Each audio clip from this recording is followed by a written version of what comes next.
En route vers la présidentielle, l'interview sur Radio Classique et Public Sénat. Bonjour à tous, c'est En route vers la présidentielle avec Guillaume Tabar. Nous avons le plaisir d'accueillir ce matin Najat Vallaud-Belkacem, conseiller général socialiste, maire adjoint à Lyon, secrétaire national du Parti socialiste. Bonjour.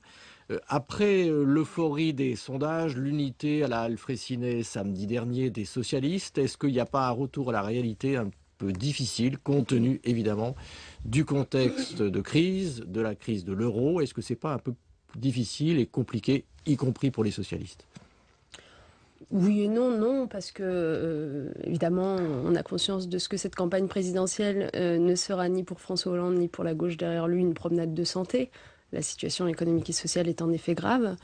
En même temps, on part sur la ligne de départ dans de bonnes conditions. Objectivement, quand vous regardez la légitimité qui est aujourd'hui celle de François Hollande, avec ces 3 millions de personnes qui se sont portées sur lui et qui le soutiennent désormais, face à celle d'un Nicolas Sarkozy, dont le bilan divise dans sa propre famille politique entre une droite populaire qui voudrait faire grosso modo comme le Front National et puis une droite humaniste qui voudrait faire comme l'UDF. On ne sait plus où est le centre de cette UMP. Ouais, j'ai l'impression quand même qu'on part dans de meilleures conditions. Par ailleurs, on part avec un projet, nous, un projet que les Français aujourd'hui connaissent grâce au primaire. Honnêtement, est-ce qu'il est toujours viable ce Oh, mais ça, projet? on l'a dit, il n'y a pas de malaise. Est-ce que François Hollande ne va pas être obligé d'en rebâtir un nouveau? Bien sûr, et il est en train d'y travailler. On l'a dit clairement, le projet tel qu'il a été adopté à l'unanimité par les socialistes au printemps dernier doit être revu à la lumière, évidemment, des derniers épisodes de la crise et des priorités. Quand vous dites revu, c'est-à-dire qu'il faut le changer complètement ou le changer à la marge? Moi, je pense qu'il faut que ça reste un socle, puisque ça dit beaucoup des valeurs, des projets de long terme que nous, socialistes, voulons porter pour la France. Mais que, évidemment, il faudra des efforts de rigueur budgétaire sur le long terme qui doivent être couplés, je le précise bien, avec des investissements d'avenir. Parce qu'en même temps, on ne fera jamais repartir notre pays si on n'investit pas dans un certain nombre de secteurs. Alors, Guillaume Tabar. Depuis une semaine, on joue beaucoup avec les mots sur ce projet. On dit, bien sûr, ça reste notre propre projet, mais il faut l'amender, etc.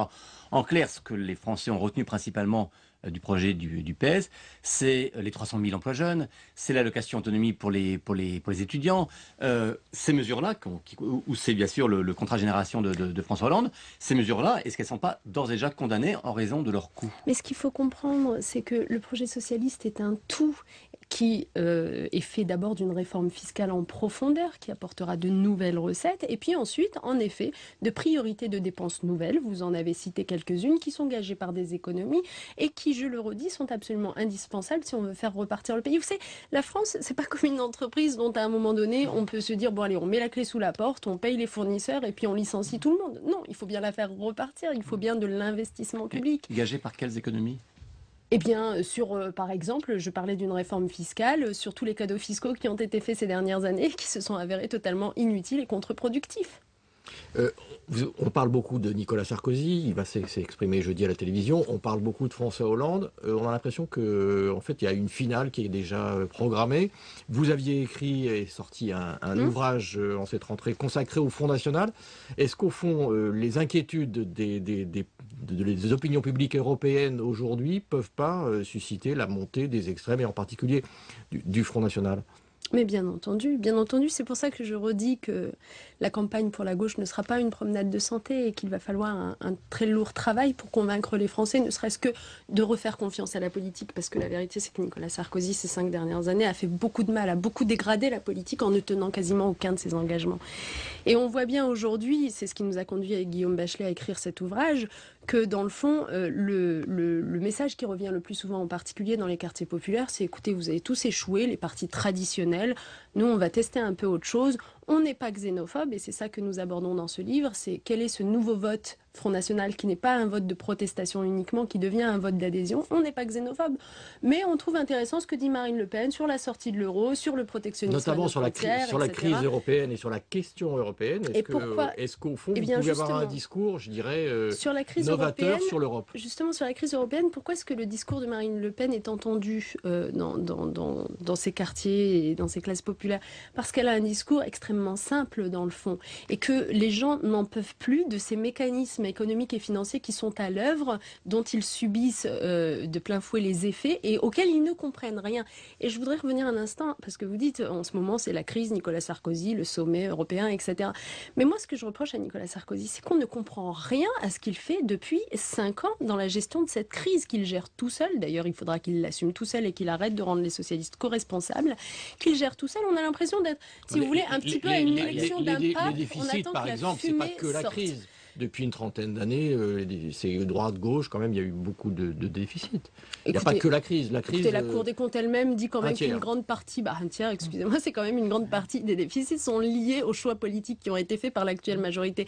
Mais pour revenir simplement à ce que je disais, c'est que les gens ont besoin, les Français ont besoin de comprendre ce qu'il se passe et qu'on leur explique les mécanismes à l'œuvre. Et c'est ainsi qu'ils adhéreront aussi aux solutions, y compris, pourquoi pas, des solutions de rigueur. Mais aujourd'hui, on ne comprend rien. Il y a des cadeaux qui sont faits aux plus riches. Il y a en même temps de l'austérité, de la rigueur qui est réclamée à ceux qui en ont le moins les moyens. Et donc, je pense que c'est à cela qu'il faut mettre un terme. Et le succès des primaires citoyennes, ça a d'abord été le succès de la consultation populaire. Et il va falloir renouer avec les référendums. Mais sur la crise européenne, vous dites qu'on ne comprend rien à ce que fait Nicolas Sarkozy. Ce qu'on voit, c'est qu'il va négocier avec Angela Merkel, etc., qu'il y a des vraies divergences en Europe sur les réponses à apporter à la crise. Qu'est-ce qu'un président socialiste serait d'autre que d'essayer de convaincre Angela Merkel, d'essayer de convaincre l'ensemble des partenaires européens, d'essayer de convaincre l'Italie de changer aussi de politique. Sauf qu'un président socialiste, pour avoir suivi la campagne de Ségolène Royal en 2007, je peux vous dire ce qu'aurait fait un président socialiste, n'aurait pas attendu ces 48 heures ou ces dernières 72 heures pour agir, aurait agi depuis 5 ans et depuis 5 ans aurait mis en œuvre cette réforme fiscale qui est absolument indispensable pour retrouver des marges de manœuvre dans notre pays, aurait mis en œuvre la réforme bancaire, et la réforme bancaire, ça vaut pour la France comme pour l'ensemble de la zone euro, d'ailleurs, ça vaut pour le monde entier, aurait mis en œuvre la réforme bancaire, je n'y reviens pas, on en a suffisamment parlé dans le cadre des primaires, et on le fera une fois au pouvoir.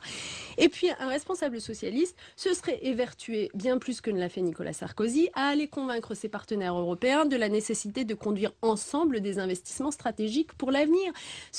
Finalement, ce qui se passe dans la zone euro, ce dont on pâtit aujourd'hui, c'est pas simplement de la faiblesse structurelle de certaines économies dans la zone euro, c'est de l'absence de réponse politique à l'échelle de la zone euro. Parce que c'est la France toute seule qui peut décréter ça ?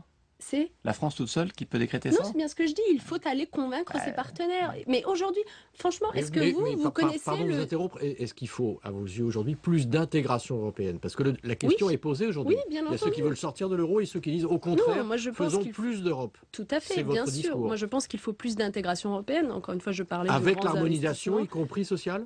Avec l'harmonisation fiscale, déjà, ça c'est une nécessité, avec l'harmonisation sociale, bien sûr. Quand on voit que, par exemple, Silvio Berlusconi recommande peut-être que l'âge de la retraite en Italie passerait peut-être, pas tout de suite, à 67 ans. Est-ce que ça, c'est pas une question qui vous est posée ? L'harmonisation sociale, elle n'est pas obligée de se faire toujours vers le bas, comprenons-nous bien. Moi, ce que j'entends par harmonisation sociale, c'est par exemple un SMIC européen. Vous voyez, c'est faire en sorte qu'on n'ait pas une concurrence indue entre les États. Et sur quelle base ? Que soit on aligne sur le mieux offrant, et là, pour le coup, c'est les finances publiques de l'ensemble de l'Europe qui seront plombées.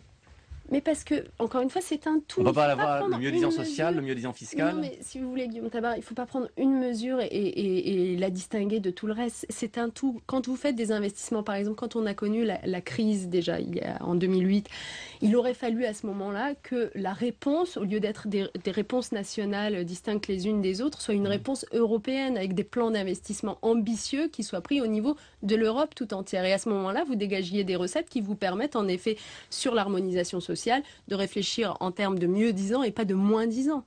Il y a un instant, vous parliez de Ségolène Royal, vous êtes très proche d'elle. Ségolène Royal a annoncé qu'elle allait être candidate aux prochaines législatives. Oui. Est-ce que ça signifie qu'elle va donc laisser la région dont elle est présidente, la région Poitou-Charentes ?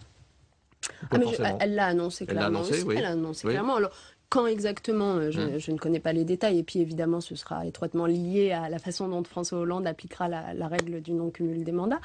Mais vous savez, on peut faire confiance en Ségolène Royal pour s'appliquer les principes qu'elle défend depuis des années. Et je pense que si elle décide d'être à nouveau députée et dans l'Assemblée nationale, c'est pour y jouer un rôle majeur et pas se contenter de faire de la figuration. Bah, écoutez, on peut le dire, puisqu'on en a parlé, le perchoir, évidemment, la présidence de l'Assemblée nationale. Et que c'est une femme qui a toujours eu une haute conscience du fait que pour se consacrer totalement à un mandat, il fallait en avoir le temps, Donc je pense qu'elle laissera sa présidence de région à un vice-président. Oui, mais justement, elle qui fait du respect des mandats confiés une marque de fabrique, elle a été réélue en 2010 à la présidence de cette région pour 4 ans, puisque le mandat actuel court jusqu'en 2014 si la réforme territoriale est maintenue. La quitter en 2012, c'est pas... Ah, c'est bien pour ça que j'ai précisé que je ne savais pas quand elle la quitterait. Si elle est députée, je dire de façon certaine... si elle s'applique la règle du non-cumul des mandats... Oui, si la règle du non-cumul des mandats s'applique dès 2012. Non, puisqu'elle-même a dit alors que la règle d'origine n'existe pas, qu'elle s'était appliquée à elle-même, puisqu'elle avait quitté l'Assemblée lorsqu'elle avait été réélue à la tête de la région. Non, mais là, je pense qu'il faut que tous les socialistes aient un comportement équivalent et que tous ceux qui sont mis dans les mêmes situations, mettent fin à leur cumul des mandats au même moment. En gros, vous avez compris dans les propos de François Hollande que cette règle du non-cumul des mandats s'appliquerait soit dès 2012, soit en 2014, s'appliquant... Et d'ailleurs, elle le critiquait pour ça, d'ailleurs. On verra, écoutez, on verra. Aujourd'hui, on a un candidat, c'est lui qui impose ses règles et nous, on les respectera. Et qu'est-ce que Ségolène Royal, je dirais, va apporter pendant la campagne électorale au candidat François Hollande? C'est une petite musique qui lui appartient ou quel sera son rôle dans le dispositif? Mais son rôle sera forcément central, comme il l'est déjà. Je veux dire, on parle d'une grande responsable politique à tous les sens du terme. On était quelques-uns à le dire depuis longtemps. On est plus nombreux à le constater depuis son comportement exemplaire au lendemain du premier tour des primaires. Une grande responsable politique qui a joué un rôle majeur, évidemment, quand même un score décevant notre pour elle, candidate à la présidentielle en 2007. Une responsable politique qui a, au moment du dernier congrès, réuni quand même la moitié des militants sur son nom, c'est pas rien, je le rappelle. Une responsable politique qui a réussi à imposer ses idées au Parti socialiste à la seule force de ses convictions. Une responsable politique qui a réussi surtout à impulser le plus fort renouvellement du parti, le renouveau du parti qu'on n'ait jamais vu depuis des décennies. Donc évidemment, une femme comme celle-là ne peut que jouer un rôle central. Vous ne parlez pas de son score des primaires, qui était sans doute décevant à ses yeux, non ? Ah oui, évidemment, mais c'est même plus que décevant, je vais vous dire, c'est une épreuve, ça reste une épreuve, mais enfin bon, voilà, dans la vie politique, vous en vivez quelques-unes d'épreuves, surtout elle. Dernier thème ce matin, après le printemps arabe, avec beaucoup d'espoir, il y a une montée aujourd'hui de l'islamisme qui est constatée, y compris dans les urnes, en Tunisie. Je rappelle que vous êtes d'origine marocaine. Quel regard vous portez sur cette période-là, après le printemps arabe? Aujourd'hui, est-ce qu'il n'y a pas là aussi, je dirais, une certaine réalité qui pourrait inquiéter un certain nombre de gens? Évidemment, à première vue, on n'est pas satisfait du résultat, même si il faut commencer par saluer la participation, parce que c'est quand même absolument extraordinaire, ce score, c'est quelques 90%, je crois. En même temps, pas satisfait du résultat, j'ai envie de vous dire, en même temps, c'est le jeu de la démocratie. Hein. Moi, je ne veux pas non plus me lamenter trop longtemps, c'est Ennahda qui est sorti des urnes, et bien voilà, ça aurait pu être autrement, parce que les scores cumulés de l'ensemble des autres formations de gauche dépassaient ceux de l'Ennahda, et c'est dommage qu'ils ne se soient pas présentés de façon unie au lieu de partir dispersés. D'ailleurs, ça nous donne des leçons, y compris pour nous en France. En même temps, moi, ce que je crois profondément, c'est que les Tunisiens qui viennent de conquérir si chèrement une toute nouvelle liberté démocratique ne la laisseront pas usurper par quelques-uns si facilement. Et que la démocratie, c'est pas seulement une constitution, c'est des pratiques. Donc on verra, mais il faudra être vigilant, évidemment. Et notre rôle, d'ailleurs, ami de la Tunisie, c'est d'être vigilant. Mais être vigilant, mais est-ce que c'est pas un peu désespérant de voir finalement que dans le monde arabe, on l'avait vu avant pour l'Irak, on l'avait vu aussi lorsqu'en Algérie il a commencé à avoir les premières élections libres, et puis maintenant en Tunisie, que finalement le choix est entre une dictature laïque et puis l'islamisme, avec ce que ça peut faire peser aussi de menaces sur la liberté individuelle, la liberté de conscience, la liberté des femmes. Alors, ce que ça peut faire peser de menaces, j'allais dire, accordons quand même à Ennahda, ils l'ont dit clairement hier, de vouloir se rapprocher plus de la l'AKP turque, vous voyez, et d'être soucieux du respect du droit des femmes, etc., d'une certaine, de ne pas remettre en cause tous les acquis de la Tunisie de ce point de vue-là. Maintenant, ce que ça doit nous apprendre, c'est qu'une campagne n'est jamais gagnée d'avance aussi, parce que ce qu'il faut reconnaître à Ennahda, c'est qu'ils ont fait une campagne dans les quartiers populaires en Tunisie en particulier, qu'ils ont été au contact des gens, qu'ils ont fait une bonne campagne. Merci en fait. Beaucoup. Voilà. Merci beaucoup. Ce matin, c'était Najat Vallaud-Belkacem qui était en direct avec nous pour En route vers la présidentielle. Merci Guillaume Tabar. On se retrouve demain. Bonne journée à tous.